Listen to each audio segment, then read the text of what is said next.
Hello and welcome back to another update where I cover the latest developments throughout the front line in the Russo-Ukrainian war. We start out in the direction of Vuhledar, where we have a very interesting development. A Russian armored personnel carrier drove up the road carrying several soldiers before getting hit by artillery eventually up the road. Once it was hit by artillery, it was rendered immobile. Then the Russian soldiers disembarked from the vehicle, after which they were crawling on the floor, and a second Ukrainian artillery shot hit the vehicle, after which the Russian soldiers actually survived the second strike as well. This means that there are Russian soldiers present in the forest line here ahead of the road.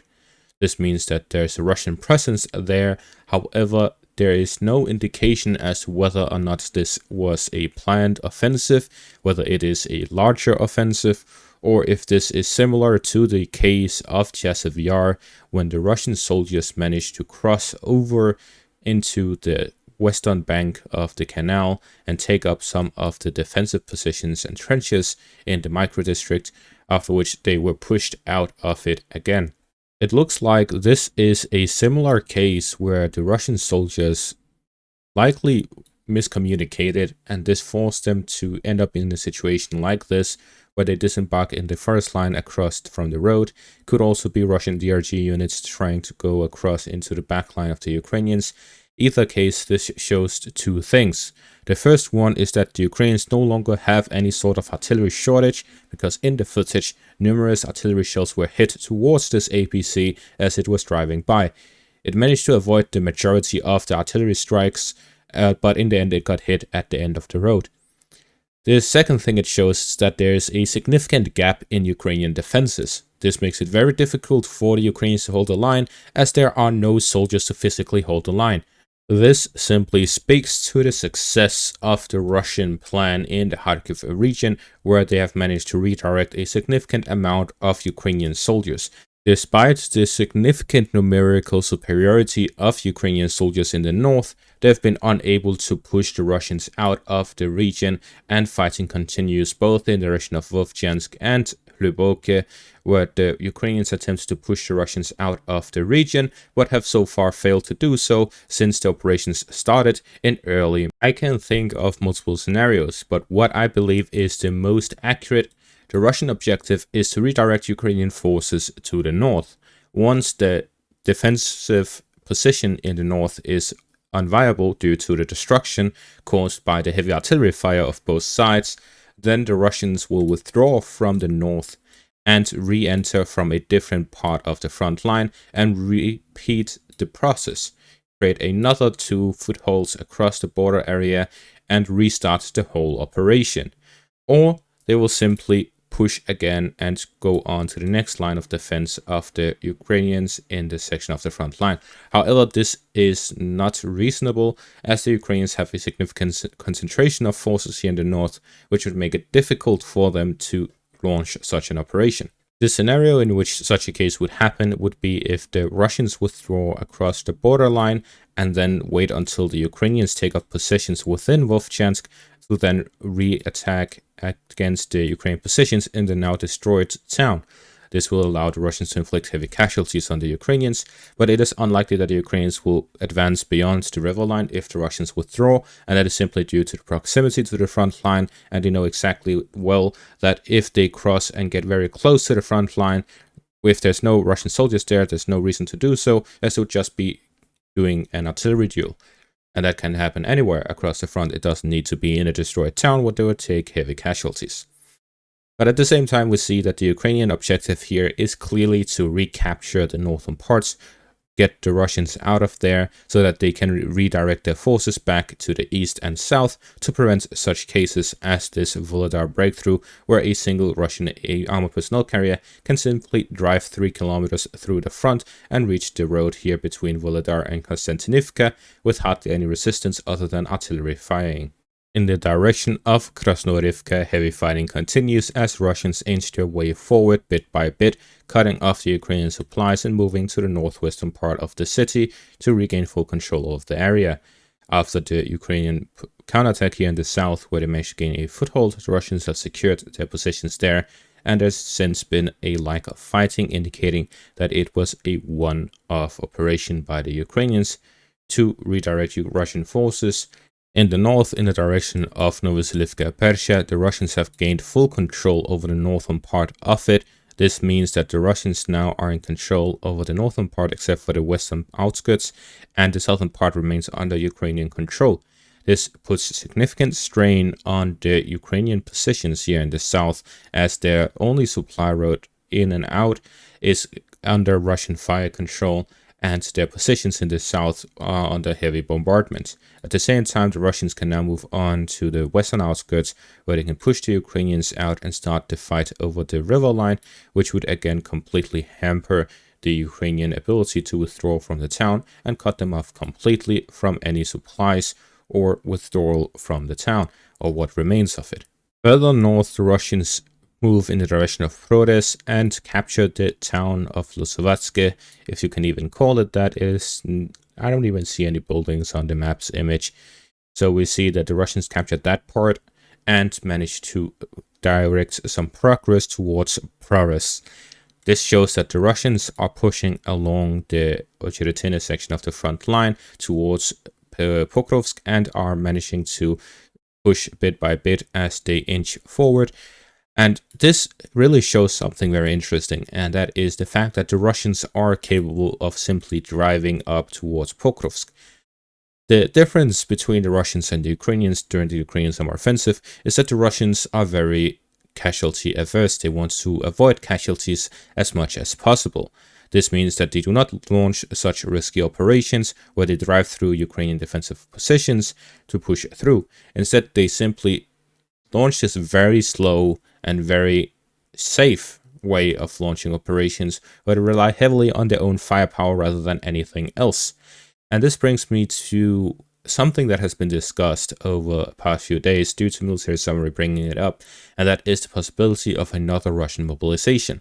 That is due to the fact that the Russian mobilization took place almost 2 years ago in October of 2022.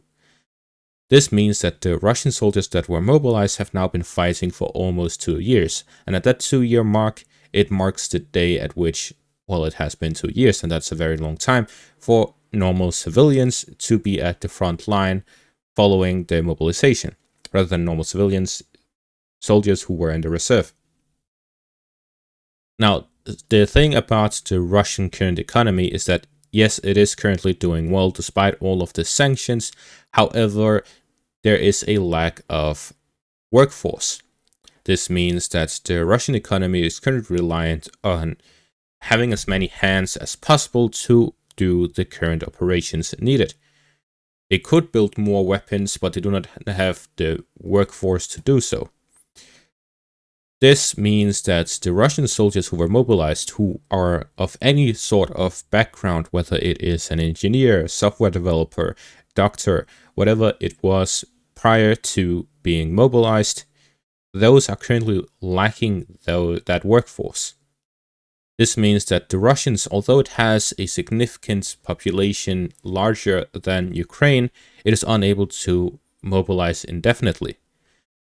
This is why we have seen a lot of foreigners working in the Russian army. That is due to the lack of workforce within Russia. The Russians would, of course, want more Russians in the army than foreigners, but due to the lack of Russians to fight in the war, due to them being needed elsewhere to keep the Russian economy going, this makes it very difficult for them to do so. This is why the possibility of another mobilization is to demobilize the mobilized forces from October 2022 and then remobilize a new force to replace that force. This would mean that the ones who were mobilized would return to the workforce and ones from the workforce will go to the front. However, this would be very difficult for the Russians, as it would put a temporary gap in the workforce that was occupied by the ones who were going to be mobilized. This means if we draw it on the map, there are, let's say, 200,000 that needs to be mobilized, and then there is 200,000 left from the ones who were mobilized 2 years ago, as a hypothetical. This means that in the period, these 200,000 needs to be mobilized and sent to the front, it would go fairly quickly, as we saw with the first 200,000. However, these ones were at the front line. This means that they need to redirect their knowledge from war to normal civilian stuff. This will take some time. They also need to refresh their knowledge. They need to look for jobs. They need to go through job interviews and so on. So it will take some time for them to re-enter the workforce. That means that there will be a period of time on a timeline where, let's say, the mobilization happens here, the demobilization happens here, and at the end of it all, that is when everyone is back at working at a job. And this means that there's a time period between the demobilization and the time where everyone is mobilized and back at the workforce, where there is a lack of workers, and this could hit the Russian economy. And when it's 200,000 people, then it could have a significant dip to the Russian economy. This could create panic and much other difficult issues for the Russian government and the Russian people. So simply, the Russian army or the Russian country has a lot of people, but everyone already has a job. This makes it very difficult to simply mobilize more forces or send more people to the front or demobilize people who are already at the front. Therefore, there are two interests for Russia that appears from this situation. The first one is that the Russians want to win this war as fast as possible because they simply want more people to work, and they don't want people who are working to stop working to go to the front. But at the same time, they also want a lot of volunteers in the army, people who want to fight to go and fight. So those are the two things that the Russian economy and Russian army wants, both of their interests. If the war ends here between Russia and Ukraine, then it will be much easier to sort all of this different and difficult issues for the Russians. They could create a new generation that is willing to fight in wars and so on. This will allow the Russians to increase the size of their army, and they could demobilize people who are fighting but don't really want to fight because they would rather work in civilian stuff. In a nutshell, what I'm trying to say is that the Russian army cannot mobilize without demobilizing. This means that there will unlikely be a significant change in the amount of Russian soldiers available at the front. This means that we are unlikely to see any major Russian offensive, as they're simply unable to mobilize enough forces, unless they pick a third option, which would be to mobilize without demobilizing, purely to launch an offensive to end the war. But this is unlikely to take place prior to the US election. The reason for that is if Donald Trump wins and the Republicans wins the US election, they will likely stop aid to Ukraine, which would also pressure the Ukrainians to negotiate rather than continue fighting. And a negotiated end to the war would avoid this whole issue. This would mean that the Russians, in turn, would look to gain a peace deal where they get the 4 regions that they annexed. And in that scenario, they would likely accept such a peace deal for these 4 regions and simply end the war there. If no such peace is acquired and the Russians or the Ukrainians and the West insist on the Russians withdrawing from the country and not gaining any of the territories, or at the very least leaving them as independent from Ukraine, in that scenario, it is unlikely that the Russians will end the war and will instead double down and continue the war until they win it.